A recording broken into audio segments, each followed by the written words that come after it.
Goosebumps is rated Y7 because it may be too spooky for kids under 7. I think this is going to be the last one for us.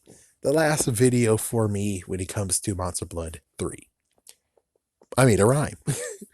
Anyways, the thing that Paparina did touch upon that I do want to talk about is how the frick does Aunt D does have the money to buy a babysitter, to pay a babysitter, but yet Kermit has a lot of freaking materials. Yeah, the sucky part is like, if you do, it's kind of a messed up freaking Mexican standoff. I know that's messed up to say, but it really is. Where someone's going to be like, okay, well, if you say that, well, I got a gun to freaking Dexter's Laboratory's head. Okay, where did he get his shit from? And I'm like, oh, shoot. It's like, yeah, so if you talk about Kermit and say where the hell he got his stuff from, I'll do it the same crap to Dexter's Laboratory. And I'm like, oh, freak. Yeah, but I think you can't really actually take down Dexter's Laboratory because it seems to me he has a lot of professors, a lot of people he looks up to, and they know his genius, so I'm pretty sure they most likely will just donate to him. It's either that or he dumpster dives. It's like, I'm not sure, but Dexter is smart some way, shape, or form. I'm pretty sure he would have figured out some way to get his stuff. Just like technically Kermit should have found some way to have a babysitter or prove that he actually doesn't need a babysitter. Or even better, maybe his babysitter should technically be a tutor for the sciences. I'm just saying. It's like, I'm just saying. But still though, how in the world does he have all this stuff?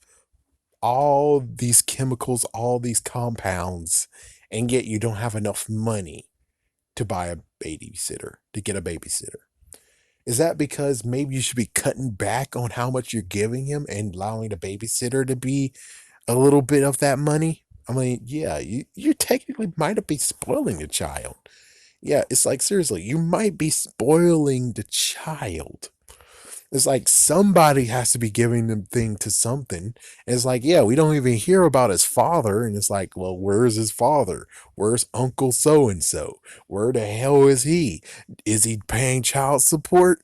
Is he actually the one who is freaking delivering all those chemicals? And that's what's really going on here. Is that the dad is like, well, I'm not going to be here. I'm not going to pay child support, but I'm pretty sure that Kermit is a genius. So I'm going to mail him all the chemicals he needs. So basically, he might actually have contact with his dad, but it's like, yeah, his mom should be suing his ass right now. His mom should actually be suing his dad, being like, where's my child support money, boyach? And it's like, my goodness.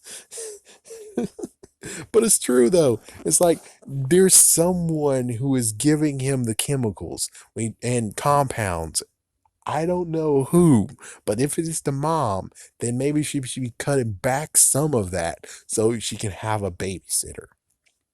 Now, as for Evan though, it seems like Evan is either doing pro bono or she's paying him scraps.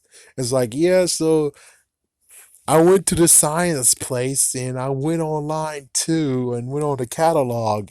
Well, here, Evan, here's like $8 left from my budget. My goodness, $8. You're giving them $8 to watch your kid, and your kids suck ass. And what's even worse is the fact of, wait a minute. Does Evan even want to babysit? Then all of a sudden, the last bit of the freaking chapters, it's like, no, don't tell her I did something to the basement. I don't want to lose this job. This is my last chance to actually babysit and make babysit my profession. It's like, he's not trying to become a babysitter by professional babysitter. He's not doing that. Not to mention, there is no market of a freaking boy being a babysitter. There's no market in that because you know how it is. People be like, oh, equality. Girls need equality. Like, listen, man. There's one thing that is no equality whatsoever, and equality be damned, is freaking babysitting. They'll trust a girl more than a guy. And that's the messed up truth. It's like, oh yeah, we need to help make equality. It's like, yeah, well, One thing that you're most likely not going to fix quality is men being babysitters because yeah, yeah. So it's really weird where it's like, why in the world is he even trying to save this?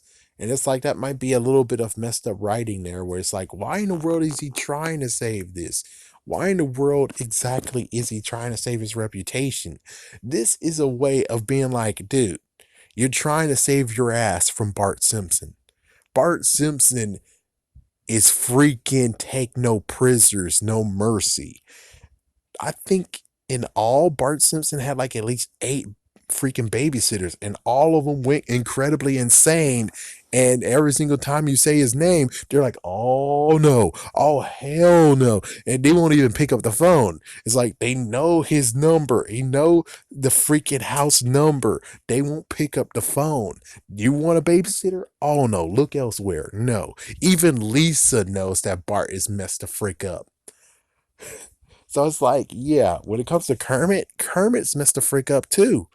So it's like, oh yeah, fire him. The next babysitter, if you get one, which I don't think you're even gonna be able to find one with that freaking shabby price there. It's like, oh yeah, I'm giving you one more chance. It's like, listen, Aunt D, Ms. D, listen.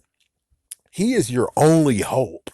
There's no one else who's going to take that same job. You could get Andy, but the worst part about it is that even Andy will get screwed over. It seems to me that Kermit is take no prisoners. You're screwed. You're screwed. Andy will not. I mean, sorry, Kermit will not actually behave. He's going to be messed the frick up. Okay, the only way how you're actually going to freaking get someone to actually be okay with this is getting, what was her name? What was her name? Oh, Shelly. Okay, Shelly. Yes. So if you get Shelly Marsh over there, you'll be fine. Shelly Marsh will kick his ass. I'll tell my mama. Shut up, turd! And that's what's gonna happen is that he's going to get beaten the shit out of him, and she's gonna be talking on the phone. Well, actually, not really. She doesn't have a boyfriend anymore. Well, technically, she has a mirror, so basically, she'll just be typing on the internet. So basically, the internet. He's like, I want to get on the internet. Hold on, Amir. Shut up, turd! That would be freaking out. I would watch that South Park episode. I would watch that one. That would be funny as hell. It's like Kermit is gonna be a broken man by the end of this. It's like he's gonna be a broken ass man. Oh man. Oh, oh, not to mention, yeah, she's actually like what, 11 years old, 12. Oh, she's 12. And Kermit's 8. That's perfect because Eric Cartman was 8. So it's like, that's perfect. It works itself out. You get her, she's going to beat the holy shit out of him. He's most likely going to calm the down. It's either that or he's going to try to use some kind of chemical stuff. And if so, well, that's only just going to piss her off even more and beat the holy shit out of him. So it's like, it works. He's going to get disciplined the way he should be. So when it comes to people, he will not do it, or at least he'll know not to do it to Shelly. But as for Evan, though, and Andy, it's too late. He actually marks them, and most likely, if they were actually, he was actually in the next book, which he isn't, he would have continued on to freaking pester them and use his chemicals and bull crap, which is kind of funny considering the next one makes more sense of him being in than the third book. But of course, you needed to make him grow, so that's the real reason why you had him there. But considering he should have been there, he technically should have been in the fourth book too, because that one actually makes more sense considering he would actually have the expertise to look at the monster blood and say, oh, I'm pretty he's like, yeah. So he's like, let me look at the first sample. Let me look at the second sample. So you'll say, oh, these two are totally different. It's like wherever you got the second one from, it's totally different. It makes sense. But yeah, when it comes straight down to it, it's kind of weird that Evan even cares to be a freaking babysitter. He doesn't like it. Conan's next door. whoever wrote it, even though it's like, oh, but R.L. Stein wrote it. I'm like, yeah, but I'm pretty sure at this point, I don't know, maybe he actually was dozing off when he was writing this, and technically he should have actually read it before he sent it. I'm not dissing him. I'm not dissing R.L. Stein. I'm not. I'm just saying that it doesn't make sense that Evan actually now all of a sudden cares about babysitting as if he's freaking the Grinch who stole Christmas. I didn't like Christmas at first, but now I care. What is the deal? That's exactly what's going on here, where it's like, he should not care to have this babysitting job. It's like, it's not even like they're trying to say, oh, but he's actually doing this to get a Walkman or something.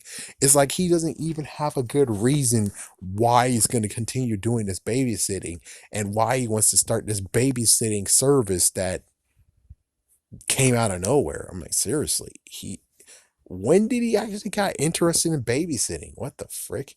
And not to mention cuddles. It's like, yeah, well, pretty sure that he might actually want to leave the house because of cuddles. It's like, and the other part about this is like, how the frick do you even accept cuddles? It's like, dude, I wouldn't accept cuddles, but all of a sudden you're gonna accept cuddles, and it's like, oh hell no! I would have been like, Andy, you want to do me a solid? You want to take cuddles for me? Hopefully Andy would be a good friend and be like, yes, I'll take him. So it's like, yeah, so you can handle cuddles, even though he's going to still be at their house, considering Andy's going to be at the house too. But at least the good news is that cuddles is going to be far away from Evan, at least the next book, which is this book. But the second one, no, he's going to grow big. And oh, yeah, he turned gorilla sized. Oh, gorilla sized. Yeah, that's the size of a car. That technically is the size of a car. That technically is, unless you're talking about him standing up as a gorilla. Then no, that is kind of like a third of a car. Well, anyways, have a scary day. Have a scary night.